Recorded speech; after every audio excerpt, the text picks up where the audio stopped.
ಗಲಾಟೆ ಮಾಡಬೇಡಿ, ಸರ್ ಉದ್ದೇಶಿಸಿ ಮಾತಾಡ್ತಾ ಇದ್ದಾರೆ. ಪವಿತ್ರವಾದ ಕುರುಗೋಡ್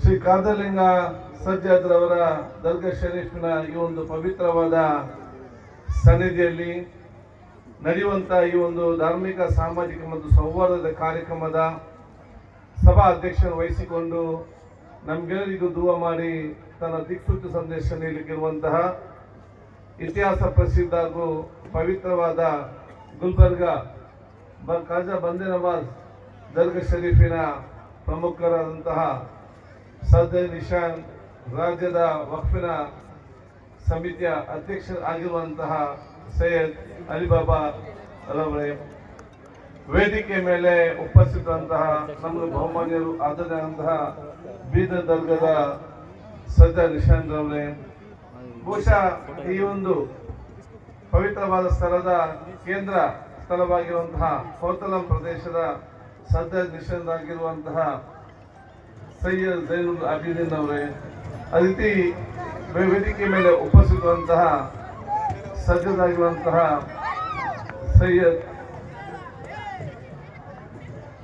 ಮೊಯ್ನುದ್ದೀನ್ ಅವರೇ, ಅದೇ ರೀತಿ ಸೈಯದ್ ಕಾದರ್ ಶಾ ಅವರೇ, ಮುಂದಿರುವ ಎಲ್ಲ ವೇದಿಕೆ ಉಪಸ್ಥಿತವಂತಹ ಎಲ್ಲ ನಮ್ಮ ವಿವಿಧ ಧಾರ್ಮಿಕ ಕ್ಷೇತ್ರದ ಉಲೇಮಾಕಲೆ, ಉಮರಾಕಲೆ, ಸಾಮಾಜಿಕ ಧಾರ್ಮಿಕ ಶೈಕ್ಷಣಿಕ ಮುಖಂಡರೇ, ಈ ಒಂದು ಪವಿತ್ರವಾದ ಕಾರ್ಯಕ್ರಮಕ್ಕೆ ಸಾಧ್ಯ ಪ್ರತಿಯೊಂದು ಗಣ್ಯ ಅತಿಥಿಗಳೇ, ನನ್ನ ಮುಂದಿರುವ ಗುರು ಹಿರಿಯರೇ, ಸೋದರರೇ, ಆತ್ಮೀಯರೇ, ಧಾರ್ಮಿಕವಾಗಿಯೂ ಶೈಕ್ಷಣಿಕವಾಗಿಯೂ ಸಮಾಜ ಕೊಟ್ಟಂತಹ ಎಲ್ಲ ನಮ್ಮ ಹಿತೈಷಿ ವರ್ಗದವರೇ, ಈ ಒಂದು ಸುತ್ತಮುತ್ತ ಗ್ರಾಮದ ಪ್ರತಿಯೊಂದು ದರ್ಗದಿಂದ ಬಂದಂತೆಲ್ಲ ನಮ್ಮ ಸಜ್ಜದ್ ಮತ್ತೆಲ್ಲ ನಮ್ಮ ಹಜರತ್ ಮತ್ತು ಗುರುಗಳೇ ಮತ್ತು ಇಲ್ಲಿರುವ ಎಲ್ಲ ನಮ್ಮ ಬಂಧು ಮಿತ್ರರೇ, ಅತ್ಯಂತ ಸಂತೋಷವಾಗ್ತದೆ ಪವಿತ್ರವಾದ ಕುರುಗೋಡ್ ದರ್ಗದ ಉರುಸ್ ಕಾರ್ಯಕ್ರಮದಲ್ಲಿ ಭಾಗವಹಿಸಲಿಕ್ಕೆ. ನಾನು ಬಹುಶಃ ದೂರದ ಕೇರಳ ಪ್ರದೇಶದ ಗಡುನಾಡಿನ ಕರಾವಳಿಯ ಮಂಗಳೂರಿನ ಉಲ್ಲಾಲ ಸೈಯದ್ ಮದನಿ ದರ್ಗಾ ವ್ಯಾಪ್ತಿಯ ಪ್ರದೇಶದ ಜನಪ್ರತಿನಿಧಿಯಾಗಿ ಬಂದವರು. ಈ ಒಂದು ಸಂದರ್ಭದಲ್ಲಿ ಆಂಧ್ರದ ಪ್ರದೇಶದ ಗಡಿಭಾಗದಿಂದ ಕುರುಗೋಡ್ ಪ್ರದೇಶದ ಈ ಒಂದು ಪವಿತ್ರವಾದ ಕುರುಗೋಡ್ ದರ್ಗಾ ಕ್ಷೇತ್ರಕ್ಕೆ ಇವತ್ತು ಬಂದು ನಿಲ್ಬೇಕಾದ್ರೆ ಅದು ನಿಮ್ಮೆಲ್ಲರ ಪ್ರೀತಿ ವಿಶ್ವಾಸ ಮತ್ತು ಕುರುಗೋಡ್ ಕ್ಷೇತ್ರದ ಆಶೀರ್ವಾದವೇ ನನ್ನಲ್ಲಿ ತಂದು ನಿಲ್ಲಿಸಿದೆ ಅಂತ ಹೇಳಲಿಕ್ಕೆ ನಾನು ಇವತ್ತು ಬಯಸ್ತೇನೆ. ಅದಕ್ಕಾಗಿ ನಾನು ನಿಮ್ಮೆಲ್ಲರ ಹತ್ರ ಕೂಡ ವೇದಿಕೆ ಮೇಲೆ ಉಪಸ್ಥಿತವಂತ ಎಲ್ಲ ನಮ್ಮ ಸೈಯದ್ ನಿಶಾನ್ ಜೊತೆಯಲ್ಲಿ, ಮುಂದಿರುವ ಎಲ್ಲ ವಿವಿಧ ಗುರುಗಳ ಜೊತೆಯಲ್ಲಿ, ಈ ಊರ ಹಿರಿಯ ಗಣ್ಯರ ಜೊತೆಯಲ್ಲಿ ಸರ್ವ ಧರ್ಮದ ಹಿರಿಯರ ಆಶೀರ್ವಾದ ನಾನು ಬೇಡಿಕೊಂಡು, ಬಹುಶಃ ಇವತ್ತು ಈ ಒಂದು ಕ್ಷೇತ್ರದ ಕಾರ್ಯಕ್ರಮವು ಅದು ಒಂದು ದಿವಸದ ಕಾರ್ಯಕ್ರಮ ಮಾತ್ರ ಅಲ್ಲ. ಇವತ್ತು ನಡೆಯುವಂತಹ ಉರುಸ್ ಕಾರ್ಯಕ್ರಮ ಕುರುಗೋಡ್ ಕ್ಷೇತ್ರದ ಭವಿಷ್ಯ ದಿನಗಳಲ್ಲಿ ಒಂದು ಪಾವಿಯತ್ತ ಯಾತ್ರೆ ಸ್ಥಳ ಪರಿವರ್ತನೆ ಆಗಲಿಕ್ಕೆ ಆಗುವಂತಹ ದೊಡ್ಡ ಮಟ್ಟದ ಸಾಮಾಜಿಕ ಧಾರ್ಮಿಕ ಕಾರ್ಯಕ್ರಮ ಅಂತ ನಾನು ಹೇಳಲಿಕ್ಕೆ ನಾನು ಇವತ್ತು ಬಯಸ್ತೇನೆ. ಆದ ಕಾರಣ ಬಹುಶಃ ನಾನು ಕೂಡ ನಮ್ಮ ಪರಮಪೂಜ್ಯರಾಗಿದ್ದಂತ ಬಹುಶಃ ಶ್ರೀ ಕಾದಲಿಂಗ ಸ್ವಾಮಿ ಅವರ ಗುರುಗಳನ್ನು ಕೂಡ ಒಮ್ಮೆ ನಾನು ಕೊಪ್ಪಳದಲ್ಲಿ ಭೇಟಿಯಾಗುವಂತ ಅವಕಾಶ ಕೂಡ ನನಗೆ ಆಗಿದೆ. ತದನಂತರ ಕೋತಾಂನಲ್ಲಿ ಕಟ್ಟಿದಂತಹ ಒಂದು ಪವಿತ್ರವಾದ ಸುಂದರವಾದ ಜುಮಾ ಮಸೀದಿಯ ಆ ಉದ್ಘಾಟನೆ ಕೂಡ ನನ್ನಿಂದಲೇ ಇವತ್ತು ಅಲ್ಲಿ ಉದ್ಘಾಟನೆ ಕಾರ್ಯಕ್ರಮ ಕೂಡ ಇವತ್ತು ನಡೆಯುತ್ತೆ. ಈ ಒಂದು ಕಾರ್ಯಕ್ರಮಕ್ಕೆ ನನ್ನನ್ನು ಕರೆದಾಗ ನಾನು ಹೇಳಿದೆ, ಬರುವಂತ ಪರಿಸ್ಥಿತಿಯಲ್ಲಿ ಇಲ್ಲ, ನಾನು ಬೇರೆ ಬೇರೆ ಕಾರ್ಯಕ್ರಮ ಜೊತೆಯಲ್ಲಿ ನನಗೆ ಮತ್ತೆ ಅಧಿವೇಶನದಲ್ಲಿ ನಾನು ಇರಲೇಬೇಕಾದ ಕಾರಣ ಬಹಳ ಕಷ್ಟದ ಪರಿಸ್ಥಿತಿ ಅಂತ ಹೇಳಿದ್ರು ಕೂಡ ನಿಮ್ಮೆಲ್ಲರ ಪ್ರೀತಿ ಒಂದು ಗೌರವ ಮತ್ತು ಬಹುಶಃ ನನ್ನ ಆತ್ಮಕ್ಕೆ ಇಲ್ಲ ಆ ಒಂದು ಪ್ರದೇಶಕ್ಕೆ ನಾನು ಕೂಡ ಹೋಗ್ಬೇಕು, ಅಲ್ಲಿಯ ದೂವನ್ನು ಪಡಿಬೇಕಂತ ಬಹುಶಃ ಮನ ಪರಿವರ್ತನೆ ಆಗಿ ಬಂದು ತಂದು ನಿಲ್ಲುವಂತ ವಿಚಾರ ಆಗಿದೆ. ಆದ ಕಾರಣ ಬಹುಶಃ ಈ ಒಂದು ಕ್ಷೇತ್ರ ಪವಿತ್ರ ದಿನಗಳಲ್ಲಿ ಅತ್ಯಂತ ಪಾವಿತ್ರತೆಯ, ಸೋದರತೆಯ, ಪ್ರೀತಿಯ, ಸೌಹಾರ್ದತೆಯ ಒಂದು ಕೇಂದ್ರವಾಗಿ ಖಂಡಿತವಾಗಿ ಪರಿವರ್ತನೆ ಆಗ್ತದೆ ಅಂತ ನಾನು ಹೇಳಲಿಕ್ಕೆ ನಾನು ಇವತ್ತು ಬಯಸ್ತೇನೆ. ನಾನು ಯಾವಾಗಲೂ ಒಂದು ಮಾತೆಲ್ಲ ಹೇಳ್ತಾ ಇರ್ತೇನೆ ನೋಡಿ, ಪ್ರತಿಯೊಂದು ಧರ್ಮದ ಸಂದೇಶವು ಕೂಡ ನಮ್ಗೆ ಯಾರಾದ್ರೂ ಸ್ವಲ್ಪ ಉಪಕಾರ ಮಾಡಿದ್ರೆ ಅವರನ್ನು ಜೀವನ ಪೂರ್ತಿ ನಾವು ಯಾರು ಕೂಡ ಮರಿಬಾರ್ದಂತ. ಯಾರಾದ್ರೂ ನಮ್ಗೆ ಸ್ವಲ್ಪ ಮಟ್ಟಿನ ಉಪಕಾರ ಮಾಡಿದ್ರೆ ಅವ್ರು ನಾವು ಜೀವನ ಪೂರ್ತಿ ನಾವು ಕೂಡ ಮರಿಬಾರ್ದು. ಅಂತಹ ಸಂದರ್ಭದಲ್ಲಿ ಈ ಕುರುಗೋಡ್ ಪ್ರದೇಶದಲ್ಲಿ ಅವತ್ತಿನ ಕಾಲದಲ್ಲಿ ಇಲ್ಲಿ ಬಂದು ನೆಲೆ ನಿಂತು ಇಲ್ಲಿಯ ಜನಸಾಮಾನ್ಯ ನೋವಿಗೆ ಸ್ಪಂದಿಸಿ ಅವರ ಕಣ್ಣೀರನ್ನು ದೂರ ಮಾಡಲಿಕ್ಕೆ ತಮ್ಮದಾದ ವಿಶೇಷವಾದ ಒಂದು ಶಕ್ತಿ, ದೇವರ ಶಕ್ತಿ ಮುಖಾಂತರ ತನ್ನ ಕೊಡುಗೆ ಕೊಟ್ಟಂತಹ ಆ ಒಂದು ಮಹಾಪುರುಷರ ಇವತ್ತು ದೂರಸ್ಥ ಕಾರ್ಯಕ್ರಮ ಮಾಡುತ್ತಿದ್ದು ಕೂಡ ಒಂದು ಅರ್ಥಪೂರ್ಣ ಮತ್ತು ಅಗತ್ಯದ ಕಾರ್ಯಕ್ರಮ ಅಂತ ಕೂಡ ನಾನು ಹೇಳಲಿಕ್ಕೆ ನಾನು ಇವತ್ತು ಬಯಸ್ತೇನೆ. ಅವರ ಬಹುಶಃ ನೆನಪಿಸಿಕೊಂಡು ಅವರು ಕೊಟ್ಟಂತ ಕೊಡುಗೆ ಏನಿದೆ, ಆ ಕಾಲದಲ್ಲಿ ಪಟ್ಟಂತ ಕಷ್ಟಗಳೇನಿದೆ, ಹಲವಾರು ಜನಸಾಮಾನ್ಯ ನೋವಿನ ವಿಚಾರಗಳೇನಿದೆ, ಮತ್ತೆ ಬಹುಶಃ ಇವತ್ತು ಏನಾದರೂ ಆಸರೆಯಾಗಿ ಕಂಡ ಸಂದರ್ಭದಲ್ಲಿ ಅವರಿಗೆ ಕೊಟ್ಟಂತ ದೊಡ್ಡ ಮಟ್ಟದ ಆಶೀರ್ವಾದ ಮುಖಾಂತರ ಅವರ ಜೀವನ ಪರಿವರ್ತನೆ ಆದಂತ ಹಲವಾರು ವಿಚಾರ ಏನಿದೆಯಾ, ಇದನ್ನು ನಾವೆಲ್ಲರೂ ಕೂಡ ಅರ್ಥ ಮಾಡಿಕೊಂಡು ಅದನ್ನು ಅಳವಡಿಸಿಕೊಂಡು ಭವಿಷ್ಯದ ವಿದ್ಯಾರ್ಥಿ ಸಮುದಾಯಕ್ಕೆ ಮತ್ತು ಇನ್ನು ಹುಟ್ಟಿ ಬರುವಂತ ಜನಾಂಗಕ್ಕೆ ತಿಳಿಸುವಂತ ಜವಾಬ್ದಾರಿ ಅದು ಪ್ರತಿಯೊಬ್ಬರು ಕೂಡ ಜವಾಬ್ದಾರಿ ಅಂತ ಕೂಡ ನಾನು ಹೇಳಲಿಕ್ಕೆ ನಾನು ಇವತ್ತು ಬಯಸ್ತೇನೆ. ಆದ ಕಾರಣ ಈ ಪಾವಿತ್ರ್ಯದ ಕಾರ್ಯಕ್ರಮ ಅತ್ಯಂತ ಪಾವಿತ್ರತೆಯಿಂದ, ಅತ್ಯಂತ ಸಂತೋಷದಿಂದ, ಅತ್ಯಂತ ಸೌಹಾರ್ದತೆಯಿಂದ ಕೂಡ ಆಚರಣೆ ಆಗ್ಲಿ ಅಂತ ಹೇಳಲಿಕ್ಕೆ ಇಚ್ಛಿಸುವಂತದ್ದು. ಆದ ಕಾರಣ ನಮ್ಮ ಎಲ್ಲ ಕೋತಲಂ ದರ್ಗದ ಮತ್ತು ಇಲ್ಲಿಯ ದರ್ಗದ ಎಲ್ಲ ಸೈಯದ್ ನಾನು ಹೇಳುದಿಷ್ಟೇ, ಪವಿತ್ರವಾದ ದರ್ಗ ಒಂದು ಪವಿತ್ರವಾದ ಧಾರ್ಮಿಕ ಕ್ಷೇತ್ರ ಜೊತೆಯಲ್ಲಿ ಅದೊಂದು ಸೌಹಾರ್ದತೆಯ, ಸೋದರತೆಯ ಮಾಹಿತಿ ಕೇಂದ್ರ ಕೂಡ ಇವತ್ತು ಆಗ್ಬೇಕಂತ ಹೇಳಲಿಕ್ಕೆ ನಾನು ಇವತ್ತು ಬಯಸ್ತೇನೆ. ಇವತ್ತು ನಮ್ಮ ಸಮಾಜದ ಎಲ್ಲಾ ಜಾತಿ, ಎಲ್ಲ ಮತ್ತೆಲ್ಲ ವರ್ಗದವರು ಒಟ್ಟುಗೂಡಿಸಿಕೊಂಡು ಒಂದೇ ತಾಯಿಯ ರೀತಿಯಲ್ಲಿ ತೆಕ್ಕೊಂಡು ಹೋಗುವಂತ ದೊಡ್ಡವಾದ ಶಕ್ತಿ ಇದಿರ್ಬೇಕಾದ್ರೆ ಅದು ಕುರುಗೋಡು ದರ್ಗದಿಂದ ಇವತ್ತು ಪ್ರಾರಂಭ ಆಗ್ಬೇಕು. ಅದು ನಮ್ಮ ಕನಸು ಅಂತ ನಾನು ಹೇಳಲಿಕ್ಕೆ ನಾನು ಇವತ್ತು ಬಯಸ್ತೇನೆ. ಅಂತ ದೊಡ್ಡ ಮಟ್ಟದ ನೇತೃತ್ವ ಈ ಒಂದು ಪ್ರಾರಂಭ ಆಗಲಿ. ಬಹುಶಃ ಇದು ಕಾರ್ಯ ಬಂದ ನವಾಜ್ ಇತಿಹಾಸ ಪ್ರಸಿದ್ಧವಾಗಿದೆ. ದಕ್ಷಿಣ ಭಾರತದ ಅಜ್ಮೇರಿಂದ ಖ್ಯಾತರಾಗಿದ್ದಂತ ಪ್ರಸಿದ್ಧವಾದಂತ ಅತ್ಯಂತ ಪಾವಿತ್ರತೆಯ ಖಾಜಾ ಬಂದ ನವಾಜ್ನ ಇವತ್ತು ಹಜರತ್ ಮತ್ತು ಸೈಯದ್ ಇಶಾನ ಇವತ್ತು ಬಂದಿದ್ದಾರೆ. ನನಗೆ ವಿಶ್ವಾಸ ಇದೆ ಅವರ ಮಾರ್ಗದರ್ಶನದಲ್ಲಿ, ಅವರ ಸಲಹೆ ಸೂಚನೆ ಪ್ರಕಾರ ಕುರುಗೋಡು ಕ್ಷೇತ್ರ ದರ್ಗಾ ಸಮಿತಿ ಎಲ್ಲರೂ ಅತ್ಯುತ್ತಮವಾಗಿದ್ದುಕೊಂಡು ದೊಡ್ಡ ಮಟ್ಟದ ಒಂದು ಯಾತ್ರಕ್ಕೆಂದಾಗಿ ಪಾವಿತ್ರಕ್ಕೆ ಮುಂದೆ ಬಂದು ಇಲ್ಲಿ ಧಾರ್ಮಿಕ ಕ್ಷೇತ್ರ ಜೊತೆಯಲ್ಲಿ ಮುಂದಿನ ದಿನಗಳಲ್ಲಿ ಶೈಕ್ಷಣಿಕ ಕ್ಷೇತ್ರ, ಆರೋಗ್ಯ ಕ್ಷೇತ್ರ, ಎಲ್ಲಾ ಕ್ಷೇತ್ರ ಕೂಡ ಈ ಒಂದು ಧಾರ್ಮಿಕ ಕ್ಷೇತ್ರದಿಂದ ಸಮಾಜಕ್ಕೆ ಕೊಡುಗೆ ಕೊಡುವಂತ ಕ್ಷೇತ್ರ ಪರಿವರ್ತನೆ ಆಗ್ಬೇಕಂತ ಕೂಡ ನಾನು ಹೇಳಲಿಕ್ಕೆ ನಾನು ಇವತ್ತು ಬಯಸುವಂತದ್ದು. ಅದಕ್ಕೆ ತಾವೆಲ್ಲ ಕೂಡ ಇವತ್ತು ಬಂದಿದ್ದೀರಿ. ಇಲ್ಲಿ ಎಲ್ಲಾ ಜಾತಿ, ಎಲ್ಲ ಮತ್ತೆ ಅವರ ವರ್ಗದವ್ರು ನಾವು ಇವತ್ತು ಕಾಣಲಿಕ್ಕೆ ನಾವು ಸಿಗ್ತಾ ಇದ್ದೀವಿ. ಅದಕ್ಕೊಂದು ಮಾತು ಯಾವಾಗಲೂ ನಾನು ಹೇಳ್ತಾ ಇರ್ತೇನೆ, ವಿಶ್ವದ ಸಂಸ್ಕೃತಿಯ ಸಾರ ಎಲ್ಲಿ ಕಾಣ್ತಂತ ಹೇಳಿದ್ರೆ ಅದು ನಾವು ಭಾರತ ದೇಶ ಸಂಸ್ಕೃತಿಯನ್ನು ನೋಡ್ಬೇಕಂತೆ. ಭಾರತ ದೇಶದ ಸಂಸ್ಕೃತಿಯ ಸಾರ ಎಲ್ಲಿ ಕಾಣ್ತಂತ ಹೇಳಿದ್ರೆ ಅದು ನಾವು ಕರ್ನಾಟಕದ ಸಂಸ್ಕೃತಿಯನ್ನು ನೋಡ್ಬೇಕಂತೆ. ಕರ್ನಾಟಕ ಸಂಸ್ಕೃತಿ ನಮ್ಗೆ ಎಲ್ಲಿ ಕಾಣ್ತಂತ ಹೇಳಿದ್ರೆ ಅದು ಕುರುಕ್ಷೇತ್ರದ ಪವಿತ್ರದ ಮಣ್ಣಿನ ಈ ಒಂದು ಪ್ರದೇಶ ನಮಗೆ ಕಾಣಲಿಕ್ಕೆ ಸಿಕ್ತಂತ ನಾನು ಹೇಳಲಿಕ್ಕೆ ನಾನು ಇವತ್ತು ಬಯಸ್ತೇನೆ. ಇಲ್ಲಿ ಎಲ್ಲಾ ಜಾತಿ, ಎಲ್ಲ ಮತ್ತೆಲ್ಲ ವರ್ಗದವರು ಒಂದೇ ತಾಯಿಯ ಮಕ್ಕಳ ರೀತಿಯಲ್ಲಿ ಇದ್ದುಕೊಂಡು ಆ ಪವಿತ್ರತೆ ಕಾರ್ಯಕ್ರಮ ಭಾಗವಹಿಸಿ ತಮ್ಮ ತಮ್ಮ ಭಕ್ತಿಪೂರ್ವಕವಾದ ಆ ಒಂದು ಅರ್ಥ ಬಂದು ಇವತ್ತೊಂದು ಆ ಒಂದು ಭಕ್ತಿಯನ್ನು ನಾವಿತ್ತು ಸಲ್ಲಿಸಿ ನೆಮ್ಮದಿಯ ಮತ್ತು ಸಮಾಧಾನ ಮತ್ತು ಸಂತೋಷದ ಜೀವನ ಸಾಗಿಸಲಿಕ್ಕೆ ಎಲ್ಲರೂ ಕೂಡ ಅಪೇಕ್ಷೆ ಪಟ್ಟು ಇಲ್ಲಿ ಇವತ್ತು ಬಂದಿದ್ದೆ ಅಂತ ಹೇಳಲಿಕ್ಕೆ ನಾನು ಇವತ್ತು ಇಚ್ಛಿಸುವಂತದ್ದು. ಆದ ಕಾರಣ ನಮ್ಮ ಸಂದೇಶೋಪಯುಕ್ತ ಅದೇ ಆಗ್ಬೇಕು. ನಮ್ಗೆ ಅತ್ಯಂತ ಪ್ರೀತಿ, ವಿಶ್ವಾಸ, ಸೋದರ ಸಮಾನತೆ, ನಾವೆಲ್ಲಾ ಜಾತಿ, ಎಲ್ಲ ಮತ್ತೆಲ್ಲ ವರ್ಗ ಒಂದೇ ತಾಯಿಯ ಮಕ್ಕಳ ರೀತಿಯಲ್ಲಿ ಇವತ್ತು ಜೀವನ ಮಾಡುವಂತ ಅವಕಾಶ ಇವತ್ತು ಆಗ್ಬೇಕಾಗ್ತದೆ. ಅದಕ್ಕೆ ನಾವು ದೊಡ್ಡ ಮಟ್ಟದ ಮಹತ್ವವನ್ನು ಬಹುಶಃ ಕೊಡ್ಬೇಕು. ಅದು ಎಲ್ಲಾ ಜಾತಿ, ಎಲ್ಲ ಧರ್ಮದವರು ಕೂಡ ವಿಶ್ವ ಪ್ರವಾದಿ ಮೊಹಮ್ಮದ್ ಮುಸ್ತಫಾ ಸಲ್ಲಂ ಅವರ ತತ್ವ ಆದರ್ಶಗಳಿರಲಿ, ಅದು ಬಸವಣ್ಣನವರ ಆದರ್ಶ ಇರಲಿ, ಅದು ಜೀಸಸ್ ಅವರ ಆದರ್ಶ ಇರಲಿ, ಬ್ರಹ್ಮಶ್ರೀ ನಾರಾಯಣ ಗುರು ಆದರ್ಶ ಇರಲಿ, ಎಲ್ಲಾ ಧಾರ್ಮಿಕ ಮಹಾಪುರುಷರ ಆದರ್ಶ ಸಂದೇಶ ಅಂತ ಹೇಳಿದ್ರೆ ಮಾನವೀಯತೆ, ಸೋದರತೆ, ಪ್ರೀತಿ, ವಿಶ್ವಾಸ, ಸಮಾನತೆ ಮುಖಾಂತರ ತಮ್ಮ ಜೀವನ ಸಾಗಿಸಿಕೊಂಡು ಬಂದ್ರೆ ಸರ್ವ ಜನರು ಕೂಡ ನಿಮ್ಮನ್ನು ಪ್ರೀತಿಸ್ತಾರೆ. ಸರ್ವ ಜನರು ನಿಮ್ಮನ್ನು ಪ್ರೀತಿಸಿದಾಗ ದೇವರು ನಿಮ್ಮನ್ನು ಪ್ರೀತಿಸಲಿಕ್ಕೆ ಪ್ರಾರಂಭ ಮಾಡ್ತಾರೆ. ಆವಾಗ ನಿಮ್ಮ ಯಶಸ್ಸನ್ನು ಯಾರಿಂದಲೂ ಕೂಡ ತಡೆಯಲಿಕ್ಕೆ ಸಾಧ್ಯವಿಲ್ಲ. ಆಗ ನಮ್ಮೆಲ್ಲ ವಿಚಾರ ನೀವು ಸರ್ವ ಜನರಿಗೆ ಪ್ರೀತಿಗೆ ಪಾತ್ರರಾಗುವಂತ ಅವಕಾಶ ಆಗ್ಬೇಕಾಗ್ತದೆ. ನಾನು ಅದಕ್ಕೊಂದು ಮಾತನ್ನು ಕ್ಷೇತ್ರದ ಸರ್ವರಿಗೆ ಕೂಡ ನಾನು ಹೇಳ್ತಾ ಇರ್ತೇನೆ. ನಾವು ಅಧಿಕಾರದಲ್ಲಿ ಇದ್ದಾಗ ನಾವು ಎಷ್ಟು ಜನ ಬರ್ತೇವೆ ಅಂತ ಯಾರು ಕೂಡ ಮುಖ್ಯ ಅಲ್ಲ. ನಾವು ಶ್ರೀಮಂತರಿದ್ದಾಗ ನಮ್ಮ ಮನೆಗೆ ಎಷ್ಟು ಜನ ಬರ್ತಾರೆ ಅಂತ ನಮ್ಗೆ ಮುಖ್ಯ ಅಲ್ಲ. ನಾವು ದೊಡ್ಡ ಸ್ಥಾನದಲ್ಲಿದ್ದಾಗ ನನ್ನ ಮನೆಗೆ ಎಷ್ಟು ಜನ ಬರ್ತಾರೆ ಅಂತ ಮುಖ್ಯ ಅಲ್ಲ. ನನ್ನ ಅಂತ್ಯ ಸಂಸ್ಕಾರಕ್ಕೆ ನನಗೆ ದುವಾ ಮಾಡ್ಲಿಕ್ಕೆ ಎಷ್ಟು ಜನ ಬರ್ತಾರೆ ಅದು ನನ್ನ ಜೀವನದ ಮುಖ್ಯ ಗುರಿ ಆಗ್ಬೇಕು. ಅದಕ್ಕೆ ಅನುಗುಣವಾಗಿ ನಮ್ಮ ಜೀವನ ನಡೆಸಬೇಕು. ಆ ವ್ಯಕ್ತಿತ್ವ ನಾವು ಪ್ರತಿಯೊಂದು ಯೋಜನೆಯಲ್ಲಿ ಬರ್ಬೇಕಂತ ಹೇಳಲಿಕ್ಕೆ ನಾನು ಇವತ್ತು ಬಯಸುವಂತದ್ದು. ಅದಕ್ಕಾಗಿ ಬಹುಶಃ ನಾನು ಸಂವರ್ಧನೆ ಮಾತ್ರ ಯಾವಾಗಲೂ ಹೇಳುವುದೇ, ನೋಡಿ, ಅಧಿಕಾರ, ಆಸ್ತಿ, ಅಂತಸ್ತು ಯಾವುದು ಕೂಡ ಶಾಶ್ವತವಲ್ಲ. ಪ್ರೀತಿ, ವಿಶ್ವಾಸ ಮಾತ್ರ ಶಾಶ್ವತ ಅಂತ ಹೇಳಲಿಕ್ಕೆ ನಾನು ಇವತ್ತು ಇಚ್ಛಿಸುವಂತವ್ರು.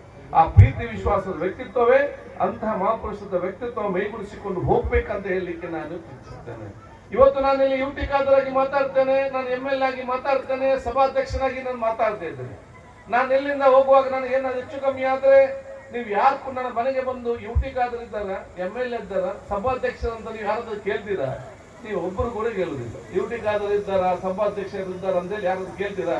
ನೀವೆಲ್ಲ ಕೇಳುವುದೇನಂತ ಕೇಳಿದ್ರೆ ಏನ ಬಂದಿದೆಯಾ, ಏನ ಹೋಗಿದೆಯಾ, ಏನ್ ಎಷ್ಟು ಗಂಟೆ ತೆಗಿತಾರ ಅಂತ ಹೇಳಿದ್ರೆ ಯುಟಿ 56 ವರ್ಷದ ಕರೆದಂತ ಯುಟಿ ಕಾದರ ಹೆಸರೇ ಇಲ್ಲ. ಇನ್ನು ಅಧಿಕಾರ, ಆಸ್ತಿ, ಅಂತಸ್ತು ಯಾವುದು ಕೂಡ ನಿಲ್ಲಕ್ಕೆ ಸಾಧ್ಯವಿಲ್ಲ. ಜನ ನೆನೆಸಿದ್ರೆ ನೀವು ಇರುವ ಸಂದರ್ಭ ಎಷ್ಟು ಪ್ರೀತಿ ವಿಶ್ವಾಸ ಸಮಾಜ ಇದ್ದೀರಾ, ಅದು ಮಾತ್ರ ಜನರು ಆ ಒಂದು ನೆನಪಿಟ್ಟುಕೊಂಡು ವಿಚಾರ ಇವತ್ತು ಆಗ್ತದೆ. ಅಂತ ಪ್ರೀತಿ ವಿಶ್ವಾಸ ಸೋದರ ಜೀವನಕ್ಕೆ ಬರಬೇಕಾದ್ರೆ ನಾವೆಲ್ಲರೂ ಕೂಡ ತಾಳ್ಮೆಯಿಂದ, ಪ್ರೀತಿಯಿಂದ, ಸೋದರತೆಯಿಂದ ಬಹುಶಃ ನಾವು ಇರಬೇಕು. ಅದಕ್ಕಾಗಿ ನಾನೆಲ್ಲ ಯುವಕರಿಗೆ ಹೇಳುದು ಇಷ್ಟೇ, ತಾಳ್ಮೆಗೆ ವಿಶೇಷದ ಮಹತ್ವ ಕೊಟ್ಟ ಕೆಲಸ ತಾವೆಲ್ಲ ಇವತ್ತು ಮಾಡಬೇಕಾಗ್ತದೆ. ಬೇರೆ ಬೇರೆ ರೀತಿಯ ಜನ ಇರ್ತದೆ, ಬೇರೆ ಬೇರೆ ವಿಚಾರಗಳಿರ್ತದೆ, ಆದ್ರೆ ತಾಳ್ಮೆಗೆ ತಾವು ವಿಶೇಷದ ಮಹತ್ವ ಕೊಡುವಂತ ಕೆಲಸ ಇವತ್ತು ಆಗ್ಬೇಕು. ನಮ್ಮ ಧರ್ಮದಲ್ಲಿ ಕೂಡ ಸ್ಪಷ್ಟವಾದ ಸಂದೇಶ ಹೇಳಿದೆ, ಸಬೂರಿಗೆ ವಿಶೇಷವಾದ ಒಂದು ಸಂದೇಶ ಇದೆ. ಒಂದು ರಾಜನ ಕಿರೀಟ ಯಾವ್ದಂತ ಹೇಳಿದ್ರೆ ಆ ರಾಜನ ಕಿರೀಟದ ಎತ್ತರ ವರ್ಜರ ಇದೆ ಅಂತ ಹೇಳಿದ್ರು ರಾಜನ ಕಿರೀಟ ಅಲ್ಲ. ಒಂದು ರಾಜನ ಕಿರೀಟ ಯಾವ್ದಂತ ಹೇಳಿದ್ರೆ ಅವನ ತಾಳ್ಮೆ, ಅವನ ದೊಡ್ಡ ಮಟ್ಟದ ಕಿರೀಟ ಅಂತ ನಾನು ಹೇಳಲಿಕ್ಕೆ ನಾನು ಇವತ್ತು ಬಯಸ್ತೇನೆ. ಅದಕ್ಕಾಗಿ ನಮ್ಮ ಮಕ್ಕಳಿಗೆ, ನಮ್ಮ ಯುವ ಜನಾಂಗಕ್ಕೆ ತಾಳ್ಮೆಗೆ ದೊಡ್ಡ ಮಟ್ಟದ ಸಂದೇಶ ಕೊಡುವ ವಿಚಾರ ಇವತ್ತು ಆಗ್ಬೇಕು. ಯಾರಾದ್ರೂ ಬೈದಾಗ ಮತ್ತವನಿಗೆ ಹಿಂದೆ ಬೈಬೇಕಾದ್ರೆ ನಾವು ಧಾರ್ಮಿಕತೆ ಕಲಿಬೇಕು, ಮದ್ರಸಾಗೆ ಹೋಗ್ಬೇಕು, ಶಾಲೆಗೆ ಹೋಗಿ ಇದೇನು ಕೂಡ ಅಗತ್ಯ ಇಲ್ಲ. ನೀವು ಸಣ್ಣ ಮಗುವಿಗೆ ಬೈರಿ, ಆ ಮಗು ನಿಮ್ಗೆ ಹಿಂದೆ ಬೈಯುವಂತ ಶಕ್ತಿ ಇದೆ. ಅದು ಯಾರಾದ್ರೂ ನಿಮ್ಗೆ ಬೈದಾಗ ನೀವು ನೆಗಡಿಕೊಂಡು ಬೆನ್ನು ತಟ್ಟಿ ಅಲ್ಲ ದೇವ್ರು ಇನ್ನೊಂದು ಒಳ್ಳೆ ಬುದ್ಧಿ ಕೊಡ್ಲಿ ಅಂತ ನೀವು ನೆಗಡಿಕೊಂಡು ನೀವು ಮುಂದೆ ಹೋಗ್ತಿರಲ್ಲ, ಅದು ನಿಮ್ಮ ನಿಜವಾದ ವ್ಯಕ್ತಿತ್ವ, ಅದು ನಿಮ್ಮ ಶಕ್ತಿ, ಅದು ನಮ್ಮ ಶಕ್ತಿ ಆಗ್ಬೇಕಂತ ಹೇಳಲಿಕ್ಕೆ ನಾನು ಇವತ್ತು ಬಯಸ್ತೇನೆ. ದೇವರೇ ನಮ್ಮನ್ನು ಶ್ರಮಿಸುವಾಗ ನಾವೇ ಅದು ಶಿಕ್ಷೆ ಕೊಡ್ಲಿಕ್ಕೆ, ನಾವು ಮನುಷ್ಯ ಕೊಟ್ಟರೆ ಎಷ್ಟು ಕೊಡ್ಬಹುದು, ದೇವರು ಕೊಡೋ ಸಹಿಸಲಿಕ್ಕೆ ಸಾಧ್ಯ ಇಲ್ಲ. ಆ ರೀತಿಯಿಂದ ಕೊಡುವಂತ ಕೆಲಸ ಮಾಡ್ತಾರೆ. ಅದು ನಮ್ಮ ನಿಯತ್ತಿನಲ್ಲಿ, ಬಹುಶಃ ಇಮಾನ್ನಲ್ಲಿ ಬಹಳಷ್ಟು ಇವತ್ತು ಬರ್ಬೇಕಂತ ಹೇಳಲಿಕ್ಕೆ ನಾನು ಇವತ್ತು ಇಚ್ಛಿಸ್ತೇನೆ. ಆ ರೀತಿಯ ದೊಡ್ಡ ಮಟ್ಟದ ಸೌಹಾರ್ದ, ಪ್ರೀತಿ, ವಿಶ್ವಾಸದ ಕೇಂದ್ರವಾಗಿ ಪರಿವರ್ತನೆ ಆಗ್ಬೇಕಂತೇಳಿ ನಮ್ಮ ಈ ದೊಡ್ಡ ಮಟ್ಟದ ಕನಸು ಅಂತ ನಾನು ಹೇಳಲಿಕ್ಕೆ ನಾನು ಇವತ್ತು ಬಯಸುವುದು. ಆದ ಕಾರಣ ಈ ಊರಿನ, ಈ ಕ್ಷೇತ್ರದ ದೊಡ್ಡ ಮಟ್ಟದ ಗೌರವ ಯಾವ್ದಂತ ಹೇಳಿದ್ರೆ, ಇಲ್ಲಿ ಎಷ್ಟು ಬಿಲ್ಡಿಂಗ್ ಇದೆ, ಎಷ್ಟು ಬಂಗ್ಲೆ ಇದೆ, ಎಷ್ಟು ಕಾರ್ ಇದೆ, ಎಷ್ಟು ಶ್ರೀಮಂತ ಇದೆ, ಅದು ಈ ಊರಿನ ದೊಡ್ಡ ಮಟ್ಟದ ಶಕ್ತಿ ಅಲ್ಲ. ಈ ಊರಿನ ದೊಡ್ಡ ಮಟ್ಟದ ಶಕ್ತಿ ಅಂತ ಹೇಳಿದ್ರೆ ಅದು ಒಗ್ಗಟ್ಟೆ ಈ ಊರಿನ ದೊಡ್ಡ ಮಟ್ಟದ ಶಕ್ತಿ ಅಂತ ನಾನು ಹೇಳಲಿಕ್ಕೆ ನಾನು ಇವತ್ತು ಬಯಸ್ತೇನೆ. ಒಗ್ಗಟ್ಟು ಅಂತ ಹೇಳಿದ್ರೆ ನಾನು ಹೇಳಿದಾಗನೇ ಎಲ್ಲ ಆಗ್ಬೇಕಂದ್ರೆ ಒಗ್ಗಟ್ಟಾದ್ರೆ ಸಾಧ್ಯವಾಗುದಿಲ್ಲ. ಅದು ಸಾಮರಸ್ಯದ ಸಮಾಜ ನಾವು ಇವತ್ತು ನಿರ್ಮಾಣ ಮಾಡಬೇಕು. ಸಾಮರಸ್ಯ ಸಮಾಜ ಅಂತ ಹೇಳಿದ್ರೆ ನಾನು ಹೇಳಿದ್ದೆ ಕರೆಕ್ಟ್ ಅಂತ ಹೇಳಿದ್ರೆ ಅದು ಆಗ್ಲಿಕ್ಕೆ ಸಾಧ್ಯನೇ ಇಲ್ಲ. ಭಿನ್ನಾಭಿಪ್ರಾಯ, ಬೇರೆ ಬೇರೆ ಅಭಿಪ್ರಾಯ ಬಿಟ್ಟು ಸಾಮರಸ್ಯ ಇರ್ಲಿಕ್ಕೇನೆ ಸಾಧ್ಯ ಇಲ್ಲ. ಸಾಮರಸ್ಯ ಇರ್ಬೇಕಾದ್ರೆ ಅಲ್ಲಿ ಭಿನ್ನಾಭಿಪ್ರಾಯ ಇರಲೇಬೇಕು. ಆದಾಗ ನಮ್ಮ ನಡುವಿನ ಭಿನ್ನಾಭಿಪ್ರಾಯಗಳನ್ನು ನಾವು ಸಕಾರಾತ್ಮಕ ಸ್ವೀಕರಿಸಿಕೊಂಡು, ಅದನ್ನು ಪರಸ್ಪರ ಚರ್ಚೆ ಮಾಡಿಕೊಂಡು, ಅದನ್ನು ಪರಸ್ಪರ ಅರ್ಥ ಮಾಡಿಕೊಂಡು ನಾವೆಲ್ಲರೂ ಕೂಡ ಒಗ್ಗಟ್ಟಿನಿಂದ ನಾವು ಭಾರತೀಯರಂತ ಮುಂದೆ ಹೋಗ್ತೇವಲ್ಲ, ಅದು ನಿಜವಾದ ಸಾಮರಸ್ಯ. ಆ ಸಾಮರಸ್ಯ ಬಹುಶಃ ಇಲ್ಲಿಂದ ಇವತ್ತು ಆಗ್ಬೇಕಂತ ಹೇಳಲಿಕ್ಕೆ ನಾನು ಇಚ್ಛೆ, ಅದಕ್ಕೆ ದೊಡ್ಡ ಮಟ್ಟದ ಒತ್ತಡ ಕೊಡ್ಬೇಕಂತ ಹೇಳಲಿಕ್ಕೆ ನಾನು ಬಯಸ್ತೇನೆ. ಅದಕ್ಕಾಗಿ ನಾನು ನಿಮ್ಗೆಲ್ಲ ನನ್ನ ವಿಶೇಷದ ಅಭಿನಂದನೆ, ಶುಭಾಶಯ ಸಲ್ಲಿಸಿಕೊಂಡು ಬಹುದ ಈ ಒಂದು ಭವಿಷ್ಯದ ಕ್ಷೇತ್ರ ಎಲ್ಲರೂ ಮಾರ್ಗದರ್ಶನದಲ್ಲಿ ಅತ್ಯಂತ ಬೆಳಗುವಂತ ಆಗಲಿ. ನನಗೆ ವಿಶ್ವಾಸ ಬರೇ 4 ವರ್ಷ ಮಾತ್ರ 50 ಆಗಿದೆ. 5ನೇ 6ನೇ ವರ್ಷ ಆಗುವಾಗಲಿ ಪವಿತ್ರವಾದ ದರ್ಗಾ ಬರುವಂತದ್ದು, ಪವಿತ್ರವಾದ ಮಂದಿರದಲ್ಲಿ ಶಾಲೆ ಬರುವಂತದ್ದು, ಆಸ್ಪತ್ರೆ ಬರುವಂತ, ಮಾಹಿತಿಗೆ ಬರುವ ಮುಖಾಂತರ ಈ ಊರೇ ದೊಡ್ಡ ಮಟ್ಟದ ಪರಿವರ್ತನೆಯಾಗಿ ಬೇರೆ ಬೇರೆ ರಾಜ್ಯದಿಂದ, ಬೇರೆ ಬೇರೆ ದೇಶದಿಂದ ಇಲ್ಲಿ ಬಹುಶಃ ಬಂದು ಅವರ ಒಂದು ಭಕ್ತಿ ಅರ್ಪಣೆ ಮಾಡುವ ಒಂದು ಪವಿತ್ರವಾದ ಸ್ಥಳವಾಗಿ ಪರಿವರ್ತನೆ ಆಗ್ಬೇಕು. ಅದಕ್ಕೆ ನಾವೆಲ್ಲರಿಗೂ ನಮ್ಮ ಸಂಪೂರ್ಣವಾದ ಸಹಕಾರ ನಾವು ಖಂಡಿತವಾಗಿ ನಾವು ಕೊಡ್ತೇವೆ ಅಂತ ಕೂಡ ನಾನು ಹೇಳಲಿಕ್ಕೆ ನಾನು ಇವತ್ತು ಬಯಸ್ತೇನೆ. ಬಹುಶಃ ನಾನೆಲ್ಲ ತಾಯಂದಿರಿಗೆ ಬಂದು ಹೇಳುದು ಇಷ್ಟೇ, ನಿಮ್ಗೆ 106 ಸಮಸ್ಯೆಗಳಿದ್ವು, ನಿಮ್ಮ 106 ಕಷ್ಟಗಳಿದ್ವು. ಯಾವುದೇ ಸರ್ಕಾರ, ಯಾವುದೇ ಮಂತ್ರಿಗಳು ಎಲ್ಲ ಸಮಸ್ಯೆ ಬಗೆಹರಿಸಲಿಕ್ಕೆ ಯಾರಿಂದಲೂ ಕೂಡ ಸಾಧ್ಯ ಇಲ್ಲ. ಸರ್ಕಾರಕ್ಕೆ ಮತ್ತು ಜನಪ್ರತಿನಿಧಿಗಳಿಗೆ ನಿಮಗೆ ಬೇಕಾದಂತ ಯೋಜನೆಗಳು ತಂದು ಅದನ್ನು ಅನುಷ್ಠಾನ ಮಾಡಬಹುದು. ಒಂದು ಮನೆಯ ಎಲ್ಲಾ ಸಮಸ್ಯೆ ಮತ್ತು ಕಷ್ಟವನ್ನು ಬಗೆಹರಿಸುವಂತ ಶಕ್ತಿ ಇದ್ರೆ ಅದು ನಿಮ್ಮ ಮಕ್ಕಳಿಗೆ ಮಾತ್ರ. ಇದನ್ನ ಹೇಳಲಿಕ್ಕೆ ನಾನು ಇವತ್ತು ಬಯಸ್ತೇನೆ. ಅವರಿಗೆ ಉತ್ತಮವಾದ ಶಿಕ್ಷಣ ಕೊಡಿ, ಅವರು ದೊಡ್ಡ ಮಟ್ಟದ ಸ್ಥಾನಕ್ಕೆ ತಗೊಂಡೋಗಿ ಅವ್ರು ದೊಡ್ಡ ಮಟ್ಟದ ಸ್ಥಾನಕ್ಕೆ ಹೋದಾಗ ನಿಮ್ಮ ಇಡೀ ಕುಟುಂಬದ ಕಷ್ಟವನ್ನು ದೂರ ಮಾಡಿ ನಿಮಗೆ ಅತ್ಯಂತ ನೆಮ್ಮದಿಯ, ಅತ್ಯಂತ ಗೌರವದ ಜೀವನ ಸಾಗಿಸುವಂತ ಅವಕಾಶವನ್ನು ನಿಮ್ಮ ಮಕ್ಕಳಿಗೆ ಮಾಡುವ ಶಕ್ತಿ ಇದೆ. ಅವರ ಮೇಲೆ ವಿಶ್ವಾಸ ಇಡಿ, ಅವರಿಗೆ ಶಿಕ್ಷಣ ಕೊಡೋದು ಕೆಲಸ ಆಗ್ಬೇಕು. ಅದಕ್ಕಾಗಿ ನಾನು ನಿಮ್ಗೆ ಪ್ರತಿಯೊಬ್ಬರಿಗೆ ಕೂಡ ಹೇಳಿಷ್ಟೇ, ಎಷ್ಟೇ ಕಷ್ಟ ಆಗಲಿ, ಅದು ಗಂಡು ಇರಲಿ ಹೆಣ್ಣು ಇರಲಿ, ಇಬ್ಬರಿಗೂ ಕೂಡ ಅತ್ಯುತ್ತಮವಾದ ಧಾರ್ಮಿಕ ಮತ್ತು ಲೌಕಿಕ ಶಿಕ್ಷಣ ಕಲಿಸಿಕೊಂಡು ದೊಡ್ಡ ಸ್ಥಾನಕ್ಕೆ ತಕೊಂಡು ಹೋಗುವಂತ ಕನಸನ್ನು ತಾವೆಲ್ಲ ಇವತ್ತು ಕಾಣ್ಬೇಕಂತ ನಾನು ಇವರವ್ರನ್ನ ಹೇಳಲಿಕ್ಕೆ ನಾನು ಇವತ್ತು ಬಯಸ್ತೇನೆ. ಗುರುಗಳು ಮತ್ತು ಈ ಕ್ಷೇತ್ರದ ಪ್ರತಿಯೊಂದು ಮನೆಯಲ್ಲಿ ಕೂಡ ಒಬ್ಬ ಉತ್ತಮವಾದ ಇಂಜಿನಿಯರ್ ಆಗ್ಬೇಕು, ಉತ್ತಮವಾದ ಅಡ್ವೊಕೇಟ್ ಆಗ್ಬೇಕು, ಉತ್ತಮವಾದ ಪೊಲೀಸರ್ ಆಫೀಸರ್ ಆಗ್ಬೇಕು, ಉತ್ತಮವಾದ ಸಿ ಆಗ್ಬೇಕು. ಆಗ ಇಡೀ ಪ್ರದೇಶವು ಕೂಡ ಅಭಿವೃದ್ಧಿ ಪಥ ಚಲಿಸುವಂತ ಕೆಲಸ ಖಂಡಿತವಾಗಿಯೂ ಆಗ್ತದೆ. ಅದಕ್ಕಾಗಿ ಯಾರೇ ನನ್ನ ಮಗನನ್ನು ಫಸ್ಟ್ PUC ಸೆಕೆಂಡ್ PUC ಕಲಿಸಿಕೊಂಡು ಇನ್ನು ಸ್ವಲ್ಪ ಕೆಲಸಕ್ಕೆ ನಾನು ಕಲಿಸಿ ಅವನು ದುಡಿಯೋ ದುಡ್ಡಿನಲ್ಲಿ ನೀವು ಜೀವನ ಸಾಗಿಸಿ ಅಂತ ಹೇಳಿದ್ರೆ ನೀವು ಒಂದು ಆಲೋಚನೆ ಮಾಡಿ, ಅದು ನೀವು ಅನ್ನ ತಿನ್ನುವುದಲ್ಲ, ಆ ದುಡ್ಡಿನಲ್ಲಿ ವಿಷವನ್ನು ತಿಂತೀರ ಅಂತ ಹೇಳಲಿಕ್ಕೆ ನಾನು ಇವತ್ತು ಬಯಸ್ತೇನೆ. ಎಷ್ಟೇ ಕಷ್ಟ ಆದ್ರೂ ಕೂಡ, ಎಷ್ಟು ಊಟಕ್ಕೆಲ್ಲದ್ದು ಚಿಂತೆ ಇಲ್ಲ, ಬಟ್ಟೆಕ್ಕೆಲ್ಲ ಚಿಂತೆ ಇಲ್ಲ, ಅದು ಮಕ್ಕಳಿಗೆ ಶಿಕ್ಷಣ ಕೊಟ್ಟು ದೊಡ್ಡ ಸ್ಥಾನಕ್ಕೆ ತಗೊಂಡು ಹೋಗೋದು ದೊಡ್ಡ ಮಟ್ಟ ಶ್ರಮ ತಾವೆಲ್ಲ ವಹಿಸ್ಕೋಬೇಕಂತ ಹೇಳಲಿಕ್ಕೆ ನಾನು ಇವತ್ತು ಬಯಸ್ತೇನೆ. ಅದಕ್ಕಾಗಿ ಈ ಒಂದು ಕ್ಷೇತ್ರ ಅದು ಪವಿತ್ರ ಧಾರ್ಮಿಕ, ಶೈಕ್ಷಣಿಕ, ಆರೋಗ್ಯ ಕ್ಷೇತ್ರ ಪೂರಕವಾಗಿ ಬಂದು ಒಂದು ಕ್ರಾಂತಿಕಾರಿ ಬದಲಾವಣೆ ಈ ಒಂದು ಪ್ರದೇಶದಲ್ಲಿ ಬರಲಿ ಅಂತ ಕೂಡ ನಾನು ಹೇಳಲಿಕ್ಕೆ ನಾನು ಇಚ್ಛಿಸುತ್ತೇನೆ. ಆದ ಕಾರಣ ಬಹುಶಃ ನಮ್ಮ ಎಲ್ಲ ಕೌತಲಂ, ನಮ್ಮ ಕುಟುಂಬನೆಲ್ಲ ನಮ್ಮ ಸೈಯದವರಿಗೆ ನಾನು ಎಲ್ಲರ ಪರವಾಗಿ ನಾನು ಶುಭಾಶಯ ಸಲ್ಲಿಸಿಕೊಂಡು, ಬಹುಶಃ ನಮ್ಮ ಕಾರ್ಯ ಬಂದವರು ಸೈಯದ್ ನಸೀನ್ ಅವರು ಇದ್ದಾರೆ, ಅವರ ಮಾರ್ಗದರ್ಶನದಲ್ಲಿ ಏನೆಲ್ಲ ಯೋಜನೆ ಬೇಕಾದ್ರೂ ರೂಪಿಸಿಕೊಳ್ಳಿ. ಬಹುಶಃ ಇಲ್ಲಿಯ ಶಾಸಕರು ಕೂಡ ಒಂದು ಅತ್ಯುತ್ತಮವಾದ ಶಾಸಕರಿದ್ದಾರೆ. ಆಗಿಂದಾಗೆ ಪ್ರತಿಯೊಂದು ಅಧಿವೇಶನದಲ್ಲಿ ಕೂಡ ಇವತ್ತು ಆಗಿಂದಾಗೆ ಮಾತಾಡಿಕೊಂಡು ಅವರಿಗೆ ಬೇಕಾಗುವಂತ ಅಭಿವೃದ್ಧಿ ಕಾರ್ಯದಲ್ಲಿ ಎಲ್ಲಾ ಜಾತಿಯ ಧರ್ಮ ವರ್ಗದವರ ಸಂಬಂಧಪಟ್ಟ ಹಲವಾರು ವಿಚಾರಗಳಾಗಲಿ ಚರ್ಚಿಸುತ್ತಿರುವಾಗ ನಮ್ಗೆ ಅತ್ಯಂತ ಹೆಮ್ಮೆ ಪಡಲಿಕ್ಕೆ ಒಂದು ವಿಚಾರ ಹೇಳಲಿಕ್ಕೆ ಬಯಸ್ತೇನೆ.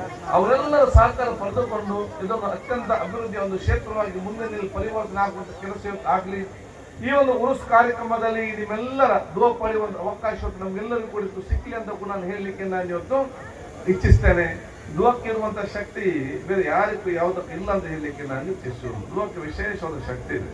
ಆದ ಕಾರಣ ನಾನೆಲ್ಲ ಯುವಕರಿಗೆ ಹೇಳಿಷ್ಟೇ, ನಿಮಗೆ ಹಿರಿಯರ ಮತ್ತು ಹಜರತ್ ರವರ, ಸೈಯದ್ ರವರ, ಎಲ್ಲ ಧರ್ಮದ ಗುರುಗಳ ಹಿರಿಯರ ನಿಮ್ಗೆ ಎಷ್ಟು ದುವಾ ಪಡಲಿಕ್ಕೆ ಸಾಧ್ಯ ಇದೆಯಾ ಅಷ್ಟು ದುವಾ ಪಡೆಯುವಂತ ಮಹಾನುಭಾವದೆಲ್ಲ ಹಮ್ಮಿಕೊಳ್ಬೇಕಂತ ಹೇಳಲಿಕ್ಕೆ ನಾನು ಇವತ್ತು ಇಚ್ಛಿಸುವಂಥದ್ದು. ಆದ ಕಾರಣ ಬಹುಶಃ ಅವರ ಆ ದುವವೇ ನಮ್ಮ ಎಲ್ಲ ಕಾಲದಲ್ಲಿ ಇವತ್ತು ರಕ್ಷಣೆಗೆ ನಿಲ್ಲಿಸುವಂತ ಕೆಲಸ ಇವತ್ತು ಆಗ್ತದೆ.